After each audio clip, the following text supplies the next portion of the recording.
नमस्कार दोस्तों। आज के वीडियो के साथ हम हिंदी साहित्य के इतिहास पर चर्चा आरंभ कर रहे हैं। हिंदी साहित्य के इतिहास को हम क्रमवार आदिकाल से उत्तर आधुनिक काल तक पढ़ेंगे, तो इसमें काफ़ी लंबा समय लगेगा। हम कोशिश करेंगे कि हर हफ्ते 1 या 2 वीडियोस इस क्रम में आते रहें और मैं आशा करता हूं कि ये वीडियोस आपके लिए हर दृष्टि से उपयोगी होंगे। चाहे आप हिंदी की पढ़ाई एकेडमिक ढंग से कर रहे हैं, यानी कि ग्रेजुएशन या पोस्ट ग्रेजुएशन में हिंदी पढ़ रहे हैं, या फिर आप किसी भी कॉम्पिटिटिव एग्जाम्स के लिए हिंदी साहित्य को पढ़ रहे हैं, तो उन सब के लिए ये महत्वपूर्ण होगा। और जो सामान्य विद्यार्थी भी हैं, यानी कि एकेडमिक रूप में हिंदी साहित्य नहीं पढ़ रहे हैं, उनके लिए भी ये चर्चा मैं आशा करता हूँ कि उपयोगी सिद्ध होगी। चाहे वो इतिहास के विद्यार्थी हों, समाजशास्त्र के विद्यार्थी हों, राजनीति शास्त्र के विद्यार्थी हों, या जिस भी रूप में वो साहित्य के इतिहास को पढ़ना और समझना चाहते हैं, साहित्य को पढ़ना और समझना चाहते हैं, उन सब के लिए ये उपयोगी सिद्ध होगा, ऐसा मैं आशा करता हूं। और इसीलिए यदि ये वीडियोस आपको किसी भी रूप में उपयोगी लगते हैं तो आप चैनल को सब्सक्राइब करें, वीडियो को शेयर करें अपने दोस्तों तक, लाइक करें वीडियो को, और अगर आपकी कोई भी शंका है या कोई भी सुझाव है तो हमें कमेंट बॉक्स में कमेंट करके ज़रूर बताएं। हम आपका हर एक कमेंट पढ़ेंगे। तो आज के वीडियो में हम हिंदी साहित्य की लेखन परंपरा पर कुछ चर्चा करेंगे। लेखन परंपरा को जानना ज़रूरी क्यों होता है, इसको भी हम समझने की कोशिश करेंगे, और यह भी समझने की कोशिश करेंगे कि किस प्रकार साहित्य का इतिहास लेखन अपने समय और परिवेश से प्रभावित होकर ही संभव हो पाता है। तो इन सभी दृष्टियों से हम हिंदी साहित्य के इतिहास लेखन की परंपरा पर चर्चा करेंगे, ताकि आपके दिमाग में एक दृष्टि बन सके, और फिर उसके बाद हम काल विभाजन, नामकरण और उसके बाद हर एक युग की प्रवृत्तियों और प्रमुख कवियों पर चर्चा कर सके। हिंदी साहित्य के इतिहास लेखन की शुरुआत, अगर हम उसे इतिहास कह सकें, मैं क्यों कह रहा हूं ऐसा, उस पर आगे चर्चा करूंगा, तो एक फ्रेंच लेखक ने शुरू की, गार्सा द तासी, 1843 ईस्वी के आसपास। उन्होंने किताब लिखी, 1839 भी कई जगह लिखा हुआ मिलता है, हिस्toire de la littérature हिंदुस्तानी, मतलब ये फ्रेंच भाषा में उन्होंने हिंदी साहित्य का इतिहास लिखने की कोशिश की, लेकिन ये इतिहास नहीं था। इसे आप मूल रूप से कविवृत्त संग्रह कह सकते हैं, जैसा कि हजारी प्रसाद द्विवेदी ने कहा और आचार्य रामचंद्र शुक्ल ने भी कहा कि ये इतिवृत्त संग्रह ही लगते हैं। इतिवृत्त संग्रह इसलिए क्योंकि ये वर्णानुक्रम में कवियों को रखा गया था, आ ई उ इस क्रम में, तो इसके लिए कोई खास दृष्टि नहीं समझ में आती। इसी के साथ उन्होंने एक काम ये किया कि बहुत सारे उर्दू और अन्य भाषाओं के कवियों को भी इसमें शामिल कर लिया। तो यानी कि एक इतिहास लेखक के लिए ये समझ में कठिनाई से आता है कि कौन सी रचना को उर्दू में रखा जाए, कौन सी रचना को हिंदी में रखा जाए, यानी हिंदी साहित्य के इतिहास से उनका क्या मतलब है, ये बात हमें समझ में नहीं आती। लेकिन एक फ्रेंच लेखक ने ऐसा किया, इसका महत्व तो स्वीकार करना ही पड़ेगा। इसके बाद जो महत्वपूर्ण किताब हमें मिलती है वो शिव सिंह सेंगर की शिव सिंह सरोज नाम की पुस्तक मिलती है। शिव सिंह सरोज भी इतिवृत्त संग्रह ही है, उसमें बहुत सारे कवियों को रखा गया है, और ये सारे कवियों को रखने के क्रम में उन्होंने ऐसा कुछ नहीं आधार बनाया कि कौन से कवि को भक्ति काल में रखें या रीति काल में रखें। उसमें नामकरण नहीं है, उसमें काल विभाजन नहीं है, तो बहुत सारी चीजें नहीं हैं। और इसके साथ साथ ये भी एक इतिवृत्त संग्रह जैसा ही प्रतीत होता है, नाम से भी स्पष्ट है, शिव सिंह सरोज। तो इसलिए ये दोनों किताबें, जैसे कि रामचंद्र शुक्ल जिन्होंने बाद में हिंदी साहित्य का संभवतः सबसे महत्वपूर्ण इतिहास लिखा, उन्होंने इसे भी इतिवृत्त संग्रह ही कहा है। 19वीं शताब्दी में हिंदी साहित्य के इतिहास संबंधी जितनी रचनाएं हुई, उसमें जॉर्ज ग्रियर्सन का modern vernacular literature of Hindustan एक महत्वपूर्ण किताब है। ग्रियर्सन की यह पुस्तक बहुत मामलों में महत्वपूर्ण है। उसका महत्व इस बात में भी है कि ग्रियर्सन ने पहली बार जोर देकर कहा कि भक्तिकाल हिंदी साहित्य का स्वर्ण युग है। यानी कि ग्रियर्सन ने काल विभाजन की मोटी माटी परंपरा पर ध्यान दिया और उसके साथ ही ग्रियर्सन ने हिंदी साहित्य की प्रवृत्तियों को विभाजित करने की कोशिश की। तुलसीदास जैसे बहुत से कवियों का महत्व पहली बार जॉर्ज ग्रियर्सन ने ही रेखांकित किया, लेकिन हमें यह नहीं भूलना चाहिए कि जॉर्ज ग्रियर्सन मूलतः अंग्रेज इतिहासकार थे। तो ग्रियर्सन की दो महत्वपूर्ण स्थापनाएं हैं जिन पर हमें जोर देना चाहिए, जिस पर हमें ध्यान देंगे अगर हम, तो हम समझ पाएंगे कि उनके इतिहास लेखन के पीछे का उद्देश्य क्या है। ग्रियर्सन पहली बात यह कह रहे हैं कि भक्तिकाल हिंदी साहित्य का स्वर्ण युग है, और साथ ही दूसरी बात वो ये कह रहे हैं कि जो भक्तिकाल है वो स्वर्ण युग तो है, लेकिन इस भक्ति आंदोलन का आरंभ हिंदी में या भारत में ईसाईयत के प्रभाव स्वरूप हुआ। तो वो एक लंबा इतिहास बताते हैं कि दक्षिण भारत में एक क्रिश्चियन कम्युनिटी रहती थी, जिसके इन्फ्लुएंस में आकर कुछ लोगों ने करुणा भाव की या भक्ति भाव की रचनाएं करनी शुरू की। यानी कि ग्रियर्सन के दिमाग में एक चीज है कि करुणा भाव एवं प्रेम भाव का जो सम्मिश्रण भक्तिकाल में हमें मिलता है, वह तो ईसाईयत के अलावा दुनिया के और किसी भाग में था ही नहीं, किसी दूसरे और धर्म में था ही नहीं। तो ये क्रिश्चियनिटी की ही परंपरा का प्रतिफल हो सकता है। इस सेंस में अगर हम देखने की कोशिश करें तो हम समझ पाएंगे कि ग्रियर्सन करने की क्या कोशिश कर रहे हैं। ग्रियर्सन के इतिहास लेखन के महत्व को नकारा नहीं जा सकता, लेकिन इसके साथ साथ हमें यह भी ध्यान में रखना चाहिए कि ग्रियर्सन कल्चरल इंपीरियलिज्म का एक कार्य कर रहे हैं। सांस्कृतिक साम्राज्यवादी ढंग से हिंदी साहित्य का इतिहास लिखने की कोशिश कर रहे हैं। इसके पश्चात 20वीं शताब्दी में 1910-12 के आसपास 1912 में मिश्र बंधुओं ने, दो मिश्र बंधु थे, उन्होंने मिश्र बंधु विनोद नाम से लगभग 4000 कवियों का एक संग्रह तैयार किया था। यह भी कविवृत्त संग्रह ही, इतिवृत्त संग्रह ही, लेकिन इसमें कुछ महत्वपूर्ण बातें थी जिस पर हमें जोर देना चाहिए। वो ये कि मिश्र बंधु, जहां ग्रियर्सन को भक्तिकाल महत्वपूर्ण लगता था, वहीं मिश्र बंधुओं को रीतिकाल अत्यंत महत्वपूर्ण लगता था। मिश्र बंधु एक जब ये कविवृत्त संग्रह तैयार करते हैं तो केवल यहां नहीं रुकते, इस बात पर नहीं रुकते हैं कि कौन सा कवि कब पैदा हुआ, उसने क्या काम किया। आचार्य रामचंद्र शुक्ल ने मिश्र बंधु विनोद से बहुत सी सामग्री ली है और काफी दुर्लभ सामग्री का उन्होंने संग्रह किया 4 खंडों में। ऐसा कार्य उस समय पे करना जाहिर सी बात है कि बहुत कठिन रहा होगा, बहुत दुष्कर रहा होगा, पर मिश्र बंधुओं ने उस कार्य को किया, मिश्र बंधु विनोद नाम से।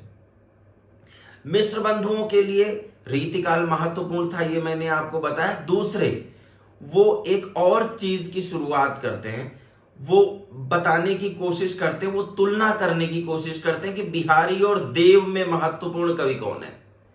यानी कि हिंदी साहित्य के इतिहास लेखन की जो परंपरा है, उसमें तुलनात्मक दृष्टि से आलोचना करने की लगभग, अगर हम कहें तो, शुरुआत जॉर्ज ग्रियर्सन और मिश्र बंधु कर देते हैं। इतिहास लेखन जिन्होंने किया, मैं उनकी बात कर रहा हूं। बाकी भारतेंदु हरिश्चंद्र और तमाम लोगों ने कहीं ना कहीं थोड़ा बहुत ये काम करने की कोशिश की है, लेकिन जिन्होंने हिंदी साहित्य के इतिहास ग्रंथ लिखे, उनमें ग्रियर्सन और मिश्र बंधु विनोद को इस रूप में महत्व देना पड़ेगा कि ग्रियर्सन की जो पुस्तक है modern vernacular literature of Hindustan, और मिश्र बंधु विनोद जो कि मिश्र बंधुओं की पुस्तक है, वो महत्वपूर्ण है इस दृष्टि से कि वो तुलनात्मक आलोचना, और तुलनात्मक आलोचना के लिए वो किस चीज को महत्वपूर्ण मानते हैं, काव्य लक्षणों को। यानी कि काव्य शास्त्रीय ढंग से मिश्र बंधुओं ने हिंदी साहित्य का एक इतिहास लिखने की कोशिश की। लेकिन मोटे तौर पे अगर कहें तो था ये कविवृत्त संग्रह ही। इसके पश्चात अगर हम देखें तो आचार्य रामचंद्र शुक्ल ने हिंदी शब्द सागर की भूमिका स्वरूप हिंदी साहित्य का पहला इतिहास लिखा, जो 1929 ईस्वी में प्रकाशित हुआ। पहला महत्वपूर्ण इतिहास, जिसे हम व्यवस्थित ढंग से हिंदी साहित्य का इतिहास कह सकते हैं। हालांकि इसमें भी कविवृत्त संग्रह वाली प्रवृत्तियां गायब नहीं हुई, लेकिन इसके साथ साथ आचार्य रामचंद्र शुक्ल हर युग की विशेषताओं को अलग से रेखांकित करते चलते हैं और वो ये बताने की कोशिश भी साथ साथ करते चलते हैं कि किस युग में कौन से कवि का महत्व है और किस दृष्टि से उसका महत्व है। दो तीन बातें जो महत्वपूर्ण है रामचंद्र शुक्ल के हिंदी साहित्य के इतिहास के संबंध में, उस पे हम मोटे तौर पर चर्चा कर लें। नंबर 1, पहली बार रामचंद्र शुक्ल ने साहित्य का इतिहास होता क्या है इसे परिभाषित करने की कोशिश की, और इस क्रम में उन्होंने कहा कि जो साहित्य है वो जनता की चित्त वृत्ति का संचित प्रतिबिंब होता है। जनता की चित्त वृत्ति का संचित प्रतिबिंब है साहित्य। साहित्य का इतिहास क्या है कि इन चित्त वृत्तियों में जब कोई परिवर्तन हो तो उस परिवर्तन के साथ साहित्य लेखन में जो परिवर्तन आ रहे हैं उनके साथ इसका सामंजस्य बिठाना। यानी कि जनता यदि भक्ति मार्गी हो रही है तो क्या साहित्य लेखन को उस भक्ति मार्ग की प्रवृत्तियों ने प्रभावित किया या नहीं किया, या फिर जनता की जो सामाजिक, आर्थिक, राजनीतिक, दार्शनिक परिस्थितियां थी उन्होंने उसे किस रूप में प्रभावित किया, उन्होंने साहित्य को किस रूप में प्रभावित किया। इनके साथ सामंजस्य बनाना साहित्य का इतिहास कहलाता है, ऐसा रामचंद्र शुक्ल ने कहा। अगर आप आचार्य शुक्ल का इतिहास पढ़ना शुरू करेंगे तो शुरुआती पेज पर ही आपको ये मिल जाएगा, तो आप इसे बहुत ध्यानपूर्वक पढ़ें। दूसरी चीज आचार्य शुक्ल ने ये की कि हिंदी साहित्य का एक व्यवस्थित काल विभाजन किया। अगले वीडियो में जब हम काल विभाजन की चर्चा करेंगे तो इस पर विस्तार से चर्चा करेंगे, लेकिन फिलहाल ये जान लीजिए कि आदिकाल, भक्ति काल, रीति काल, आधुनिक काल, आधुनिक काल में भारतेंदु युग, द्विवेदी युग, छायावाद युग, और छायावाद युग के पश्चात दुर्भाग्य से आचार्य रामचंद्र शुक्ल इस इतिहास लेखन को आगे नहीं बढ़ा सके, क्योंकि उनकी इतनी ही उम्र दुर्भाग्य से रही, और अगर वो 1950 के बाद भी जिंदा रहे होते तो संभवतः जो उन्होंने 1937-38 तक का हिंदी साहित्य का इतिहास लिखा है उसकी और लंबी परंपरा का वो परिचय दे पाते। आचार्य रामचंद्र शुक्ल के साहित्य लेखन की एक और महत्वपूर्ण उपलब्धि है जो इतिहास लेखन में हमें दिखाई पड़ती है, वो ये कि रामचंद्र शुक्ल के लिए स्वाधीनता आंदोलन एक महत्वपूर्ण तथ्य था, और इसीलिए उनका हिंदी साहित्य इतिहास लेखन इस राष्ट्रीय आंदोलन की छाया में लिखा गया प्रतीत होता है। जैसे कि उनके प्रिय कवि तुलसीदास हैं, क्योंकि तुलसीदास के राम धनुष उठाकर ये प्रण करते हैं कि मैं पृथ्वी को निश्चरहीन कर दूंगा। तो ये एक बड़ा आह्वान है। राम बहुत सारे लोगों का आह्वान करते हैं, लोगों को संगठित करते हैं, एक सेना बनाते हैं और उसके बाद रावण के ऊपर चढ़ाई करते हैं और विजय प्राप्त करते हैं। ये क्यों प्रभावित करता है रामचंद्र शुक्ल को? क्योंकि जब शुक्ल जी ये लिख रहे हैं तो भारत के राष्ट्रीय आंदोलन में भी यही हो रहा है। बाल गंगाधर तिलक, विपिन चंद्र पाल, लाला लाजपत राय, महात्मा गांधी, चित्तरंजन दास, जवाहरलाल नेहरू और बहुत सारे भगत सिंह, चंद्रशेखर आजाद इत्यादि नेता यही कार्य करने की कोशिश कर रहे थे। वही कार्य आचार्य रामचंद्र शुक्ल देख रहे हैं कि साहित्य इतिहास में कौन कर रहा है। इसीलिए उनके लिए जायसी और तुलसीदास हिंदी साहित्य के संभवतः सबसे अधिक महत्वपूर्ण कवि हैं। क्यों? क्योंकि रत्नसेन एक प्रेम का संदेश देने वाला नायक बन के उभरता है, और वहीं दूसरी ओर तुलसीदास के राम एक युग परिवर्तन का, राम राज्य का एक संदेश देते हैं जो लोक कल्याण का भाव लेकर आता है। ये रामचंद्र शुक्ल के साहित्य इतिहास के लिए एक महत्वपूर्ण चीज बनती है, और इन्हीं कुछ विशेषताओं ने आचार्य शुक्ल की इतिहास दृष्टि को बहुत दूर तक प्रभावित किया। आगे जब हम हिंदी साहित्य के इतिहास पर विस्तार से चर्चा करेंगे तो हम जगह जगह देखेंगे कि किस प्रकार रामचंद्र शुक्ल की यह दृष्टि प्रभावित करती हुई दिखाई पड़ती है उनके इस इतिहास लेखन को। तो दूसरी तरफ अगर हम देखने की कोशिश करें तो आचार्य रामचंद्र शुक्ल के बाद, जैसे कि शुक्ल ने कहा कि साहित्य क्या है, जनता की चित्तवृत्ति का संचित प्रतिबिंब है, तो हजारी प्रसाद द्विवेदी हिंदी साहित्य के इतिहास में लोक को अत्यंत महत्वपूर्ण मानते हैं। जनता और लोक में थोड़ा सा फर्क होता है। जनता मूलतः शिक्षित जनता का प्रतिनिधि शब्द है। इसी कारण से हमने डेमोक्रेसी के हिंदी अनुवाद के रूप में जनतंत्र शब्द की बजाय लोकतंत्र शब्द को अधिक महत्व दिया, क्योंकि लोक में समाज की तथाकथित पिछड़ी जातियों को अत्यधिक महत्व दिया जाता है, उस पर जोर अधिक होता है। पिछड़े से पिछड़े तबके को हम प्रतिनिधित्व अगर दे पाए, इसीलिए जनजीवन और लोक जीवन में फर्क होता है। जब हम लोक जीवन कहते हैं तो चाहे जातीय दृष्टि से हो या वर्गीय दृष्टि से हो, जो समाज का पिछड़ा हुआ वर्ग है उस पर हमारा जोर अधिक होता है। तो लोक चिंताधारा वो महत्वपूर्ण बनती है हजारी प्रसाद द्विवेदी के लिए। हिंदी साहित्य की भूमिका या फिर हिंदी साहित्य उद्भव और विकास जैसी पुस्तकों में, या हिंदी साहित्य का आदिकाल, इन सब में से जो महत्वपूर्ण पुस्तक है सर्वाधिक वो है हिंदी साहित्य की भूमिका। क्योंकि हिंदी साहित्य उद्भव और विकास के लिए तो हजारी प्रसाद द्विवेदी ने स्वयं कहा कि यह पुस्तक उन्होंने विद्यार्थियों के लिए तैयार की है। और दूसरी ओर हिंदी साहित्य का आदिकाल यद्यपि अत्यंत महत्वपूर्ण किताब है, लेकिन फिर भी वो उनके कुछ व्याख्यानों को आधार बना के लिखी गई है। पर फिर भी एक युग का इतिहास लिखकर उन्होंने एक इतिहास दृष्टि दी कि जिस प्रकार उन्होंने आदिकाल का इतिहास लिखा, उसी प्रकार से हर युग का इतिहास लिखा जा सकता है। तो किन किन चीजों को ध्यान में रखना चाहिए, उनका जोर इस बात पर है। हजारी प्रसाद द्विवेदी को यह सुविधा भी प्राप्त थी कि उनके समय तक अपभ्रंश की बहुत सारी रचनाएं प्रकाश में आ गई थी, जो कि रामचंद्र शुक्ल के लिए नहीं सुलभ हो सकी थी, चंद्रधर शर्मा गुलेरी के लिए नहीं सुलभ हो सकी थी, बहुत से और विद्वानों के लिए नहीं सुलभ हो सकी थी। इसीलिए जिस कालखंड को हिंदी साहित्य के रामचंद्र शुक्ल ने वीर गाथा काल कहा, क्योंकि प्रमुखतः रासो काव्य ही रामचंद्र शुक्ल के समय तक उपलब्ध था, उसको आचार्य हजारी प्रसाद द्विवेदी ने आदिकाल कहा। यह स्पष्ट होता है उनके चिंतन से। दूसरी ओर साहित्य केवल लोक चिंताधारा का स्वतः स्फूर्त विकास नहीं है आचार्य हजारी प्रसाद द्विवेदी के लिए, वह उसके साथ कुछ न कुछ परिवर्तनकारी शक्तियों का सामंजस्य भी है। यानी कि वो साहित्य उनके लिए विद्रोह का एक स्वर है, जो समाज में कुछ परिवर्तित करने का कार्य करता हो। यही कारण है कि जिस तरह रामचंद्र शुक्ल को तुलसीदास महत्वपूर्ण कवि लगे, उसी प्रकार आचार्य हजारी प्रसाद द्विवेदी को कबीर अत्यंत महत्वपूर्ण कवि लगे।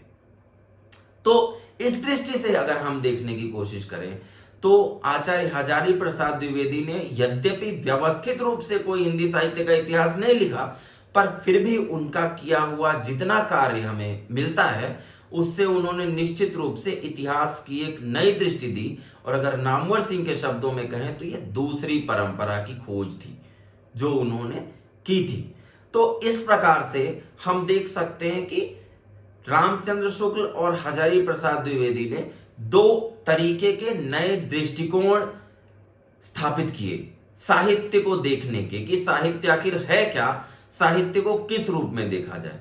लेकिन आचार्य हजारी प्रसाद द्विवेदी की यह सीमा है कि जिस प्रकार मध्यकाल में व्यवस्थित ढंग से वो हिंदी साहित्य के पूरे क्रम के अनुसार दिखा सके कि आदिकाल की कौन सी परंपरा भक्तिकाल तक पहुंची और भक्तिकाल की कौन सी परंपरा रीतिकाल तक पहुंची, वो ये काम आधुनिक काल के संदर्भ में नहीं कर सके। इसे हमें उनके इतिहास लेखन की सीमा समझना चाहिए।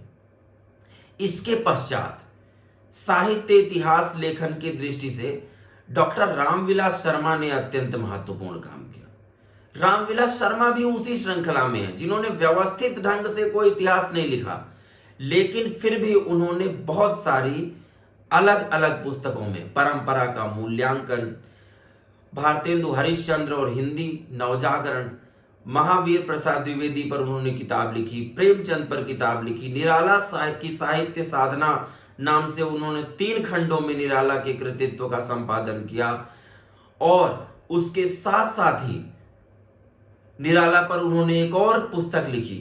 तो कुल मिला के डॉक्टर रामविलास शर्मा 1850 ईस्वी से 1930-40 ईस्वी तक, अगर रामविलास शर्मा के ही शब्दों में कहा जाए तो भारतीय नवजागरण का या भारतीय पुनर्जागरण का एक पूरा इतिहास लिखने की कोशिश करते हैं, जिन्होंने वैदिक काल से उसे लिखने की कोशिश की।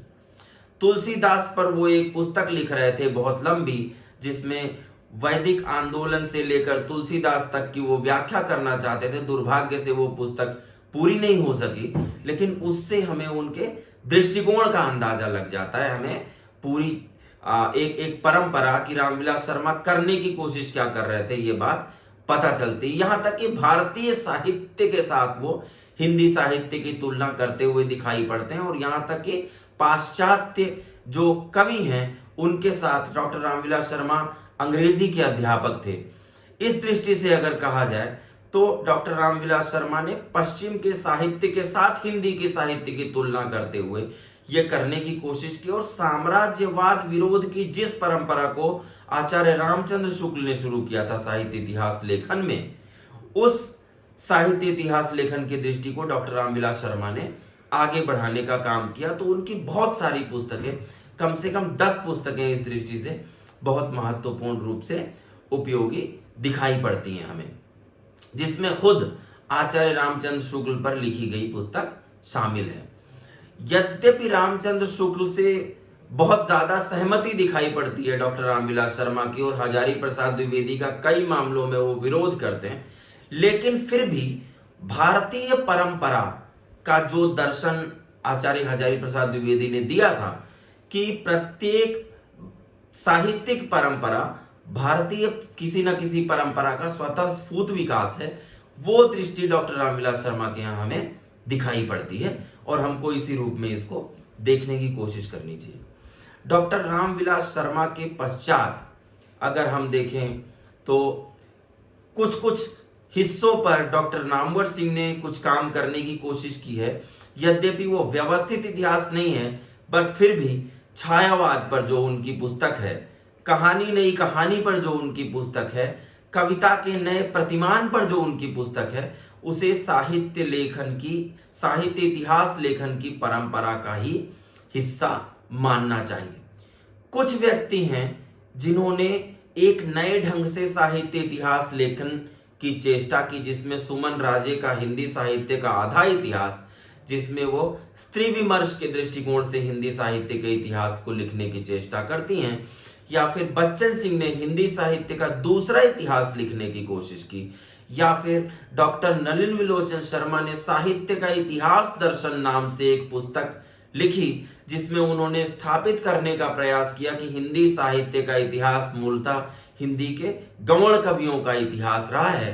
तो इन सभी पुस्तकों में थोड़ी बहुत दृष्टियां जरूर प्राप्त होती हैं हिंदी साहित्य के इतिहास को नए ढंग से देखने की, जैसे कि इतिहास और आलोचना जो नामवर सिंह की किताब है, उन्होंने उसमें एक जगह लिखा है कि जरूरी नहीं है इतिहास लेखन के लिए कोई आलोचक पूरा इतिहास लिखे तभी हम उसे साहित्य इतिहास का लेखक माने।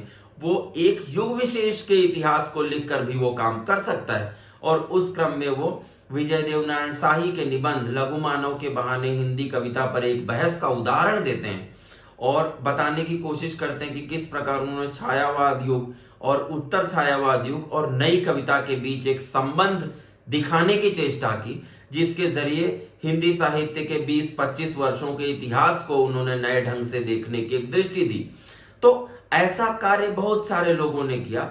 यद्यपि प्रामाणिक इतिहास लेखन जिसे हम कहते हैं, जो अपने समाज की जरूरतों के हिसाब से साहित्य इतिहास को नए दृष्टिकोण से देख सके, वैसी व्यवस्थित ढंग से लिखी गई पुस्तकें हमें बहुत कम प्राप्त होती हैं। बाकी तो डॉक्टर राम कुमार वर्मा हैं, विश्वनाथ प्रसाद मिश्र हैं और बहुत सारे लेखक हैं जिन्होंने साहित्य का इतिहास लेखन किया।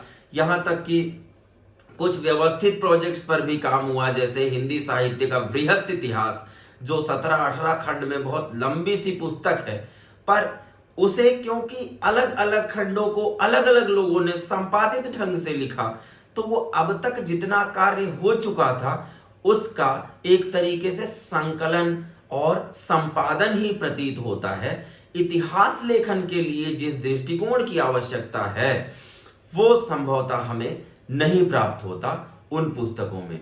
तो इस दृष्टि से कहा जाए तो ये कुछ प्रमुख पुस्तकें हैं जिनको आप हिंदी साहित्य के इतिहास लेखन की परंपरा को जब आप देखेंगे तो देख सकते हैं, इन्हें पढ़ सकते हैं, इन्हें समझ सकते हैं और एक आलोचकीय दृष्टिकोण जो मिलना चाहिए वो आपको इन पुस्तकों में मिलता हुआ दिखाई पड़ेगा। तो इस संदर्भ में ये कुछ बातें हैं जिनको आप ध्यान में रख सकते हैं। बाकी अगर वीडियो आपको अच्छा लग रहा हो, ऐसे वीडियोस आपको अच्छे लगें तो आप अपने दोस्तों के साथ शेयर करें, लाइक करें वीडियो को, चैनल को सब्सक्राइब करें, कमेंट करें। अगर आप कुछ भी सुझाव देना चाहते हैं या आपका कोई प्रश्न है, हम उस पर जरूर अलग से कोई ना कोई वीडियो बनाएंगे और आपकी शंका का समाधान करने की कोशिश करेंगे, या आपके सुझाव पर हमारी जो प्रतिक्रिया होगी हम उसे जरूर ध्यान में रखने की कोशिश करेंगे, ताकि ज्यादा से ज्यादा लोग इससे लाभान्वित हो सके और संवाद की एक प्रक्रिया लगातार चलती रहे। क्योंकि एक तरफा कही गई बात का कोई अर्थ नहीं होता जब तक दूसरी तरफ से कोई रिस्पांस ना मिले। तो मैं आशा करता हूं कि हम लोग जो ये प्रयास कर रहे हैं वो आपके लिए किसी ना किसी रूप में लाभकारी सिद्ध होगा और किसी ना किसी रूप में आपको किसी ना किसी कॉम्पिटिटिव एग्जाम में जरूर फायदा पहुंचाएगा। बहुत बहुत शुक्रिया।